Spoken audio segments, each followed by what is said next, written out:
Well, there's two things actually. There's one of them is discussing Laura's new role now. She's coming back a little bit more from being a mum, and we started writing all the stuff we need to do for this getaway list. I'm kind of working out key moments because we want to do a bit of a YouTube. So before working in 3D Pro, when I worked in architecture, I mean, a project is building, like designing a house and building it, or designing an apartment building and building it. That's a project. Okay, so we're doing the Pro One Collective timeline. So firstly, I just want to have done like a Canva photos of what the Pro One Collective is. And it says, the Pro One Collective is an exclusive creator network built around 3D Pro Melbourne.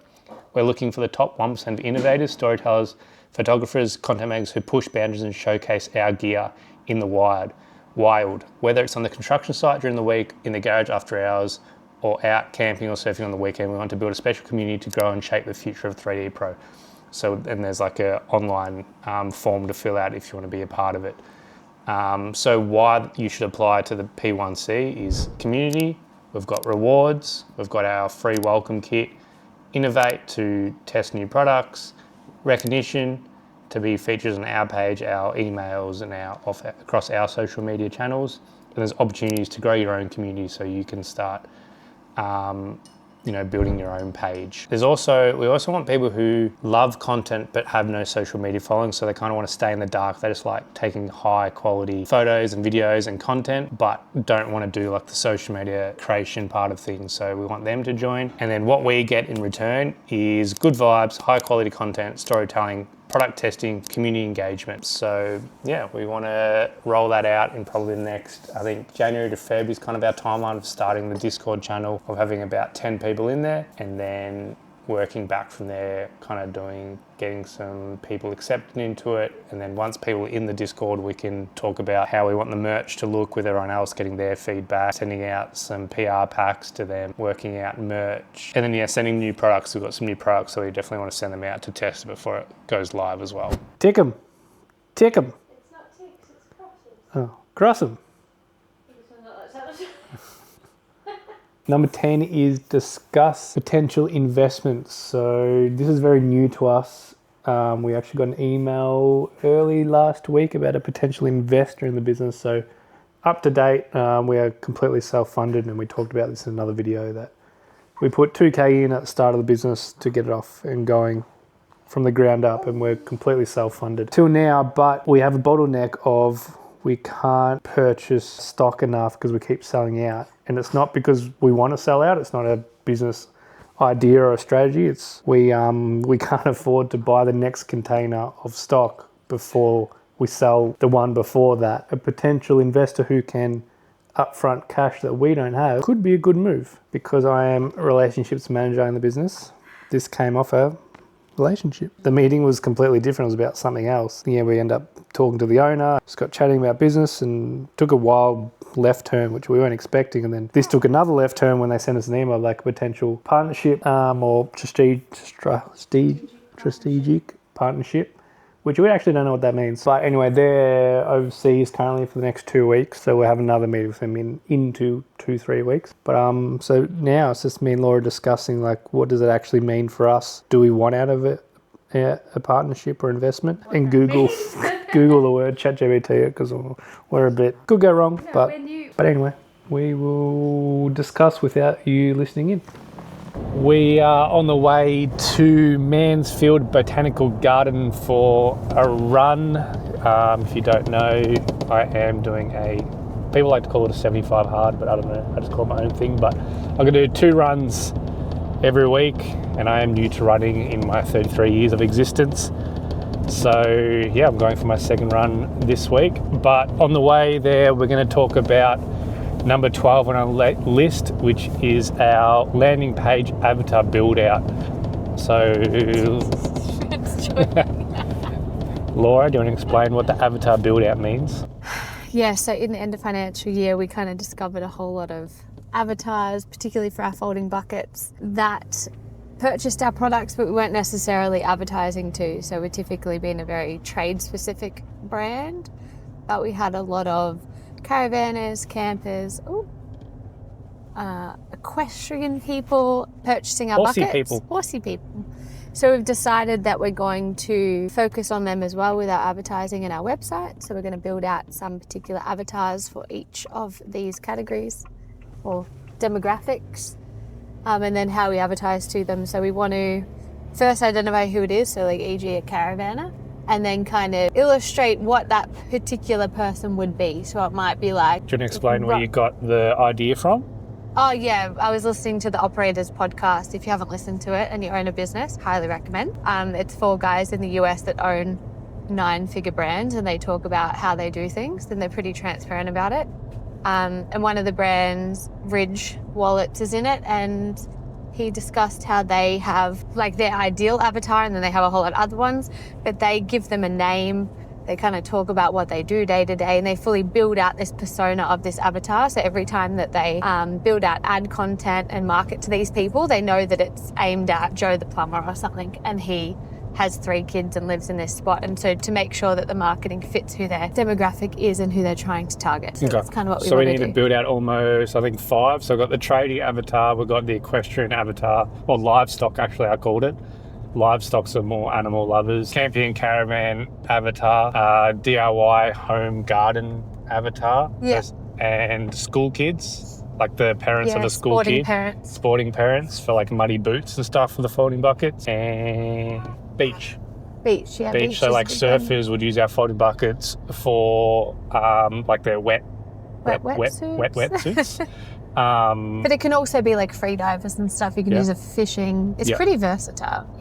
So we need to explain to them on the website how it can fit their day-to-day life and how it would benefit their life of being organised in their scenario instead of just being like a plumber or an electrician grabbing materials. So build it out a bit. But yeah, we'll build out those personas. You ready to run? You ready to run?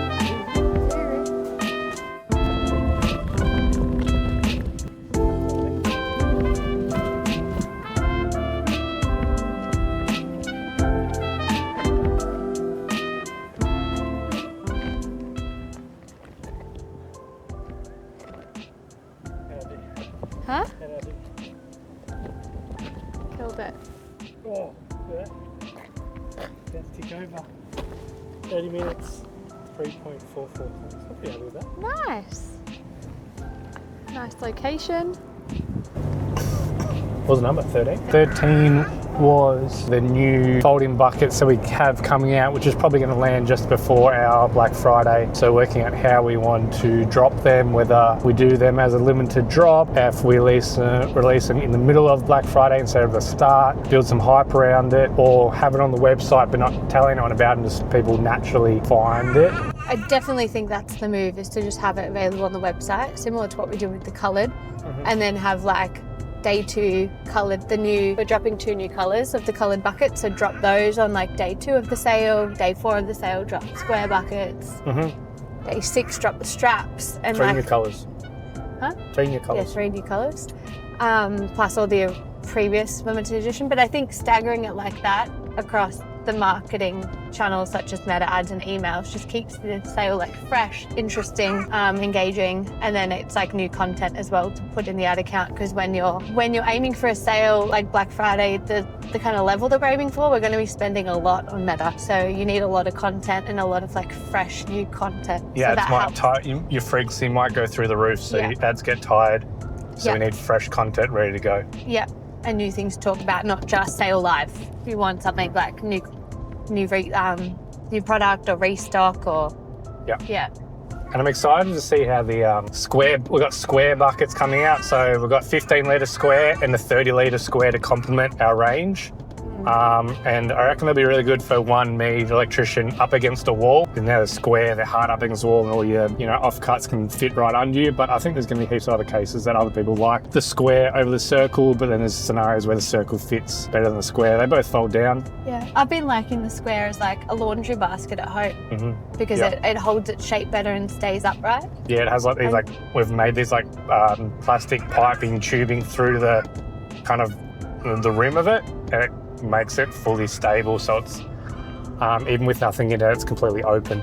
Yeah, also a good bucket to just have in the car to chuck things in, I find. So I think there'll be a whole lot of different uses for it that you haven't designed it for, but it'll work really well. Yep. And we've also got one of our most requested thing is, hey Luke, can I get a shoulder strap for my bucket? And so yes, we've got shoulder straps coming with nice padding for your shoulder and metal clips. All metal clips. And the new buckets will have eyelets in them, so you can eyelet it on or eyelet to the kind of your strap.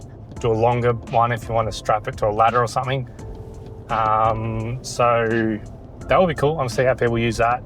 We might be able to do some like bundling for Black Friday, you know, buy some buckets, get the strap half price or something. We can run the numbers on that, which we need to. This doesn't stay straight, does it? But yeah, I'm excited for the new folding bucket range. Yeah, that would be good. Lots to drop, which keeps the sale fresh, and it'd be good. I think people like it. Really building out that folding bucket category. Cool. So heading back now.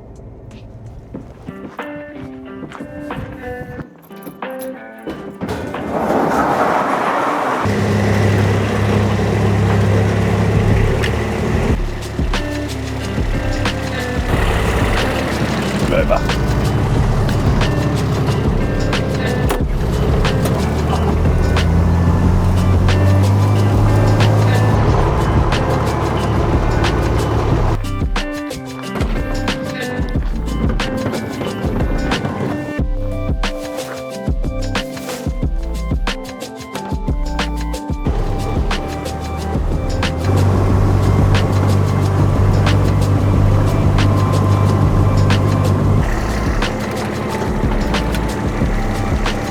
You're driving.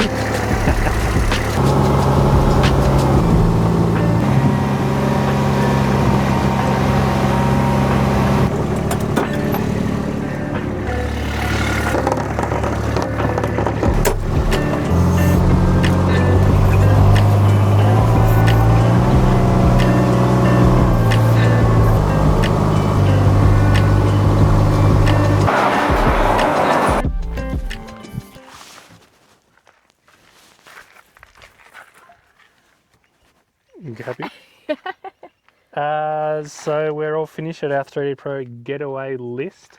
We got, how many did we get done? 13 out of 17 or so, which Which is pretty good. very good. We spent 3 full days doing that, and a lot of them were very like time intensive. Aren't as important. That's think why that's they a were further down the list. Yeah, I think that's a key point, to actually write your list, but then also number them. Yeah. So then you can also think of the next thing. If you're having lunch, okay, what's the next topic that we want to talk about? And also make sure you get to the most important ones. Yeah, the most Because some of important the ones. ones like aren't as important, but as long as you get the key ones done, I think there's been a game changer for us, taking the time away.